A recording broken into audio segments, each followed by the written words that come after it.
राजा मनु की बेटी देवहूति के साथ कर्दम ऋषि का ब्याह हुआ।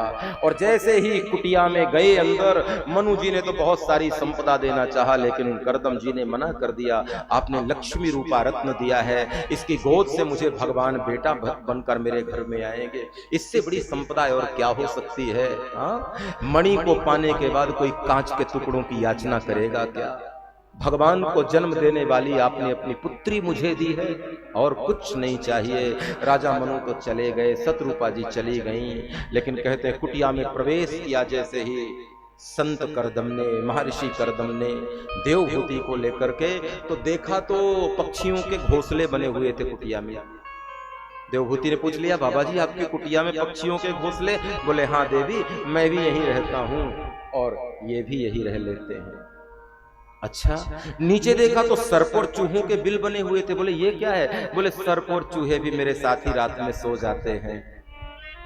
आश्चर्य में पड़ गई, संत की साधना कितनी दिव्य है। एक झरोखे से झांक करके देखा तो सामने एक झरना झर रहा था, और उस झरने में एक गाय और एक सिंह एक साथ पानी पी रहे थे। अरे बाप रे, अब तो आश्चर्य का ठिकाना ना रहा। महाराज ये क्या है? बोले मेरे आश्रम में हिंसक जीवों ने भी अपना स्वभाव बदल दिया है।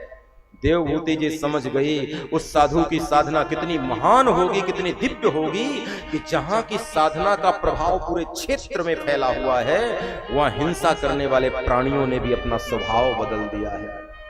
और मैं कथा में सदैव कहता हूं प्यारे, किसी साधु ने कहीं माला लेकर के जप किया हो, कहीं भजन किया हो, कहीं संध्या बंदन किया हो, उसके अगल बगल का जो वातावरण होता है ना, वो दिव्यतम हो जाता है, दिव्य से भी दिव्य हो जाता है। इसलिए तुम्हारे घर में कोई संत आए, कोई महापुरुष आए, और जिसको जिस कक्ष में आपने रोका है, उस कक्ष की ऊर्जा को समझने की चेष्टा करना, उस कक्ष की ऊर्जा को लेने की चेष्टा करना, क्योंकि वहां दिन भर हरि नाम होगा, दिन भर भगवत नाम होगा।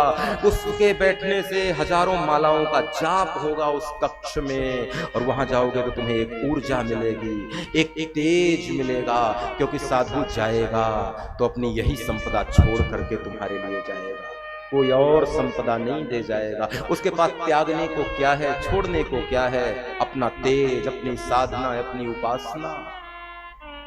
ये प्राचीन भारत की समृद्धि है, जहां एक साधु बैठकर संध्या करता था, अगल बगल आकर के सिंह प्रार्थी भाव में बैठा रहता था, अहिंसा परम धर्म को स्वीकार कर लेता था। ये भारत के ऋषियों की परंपरा है।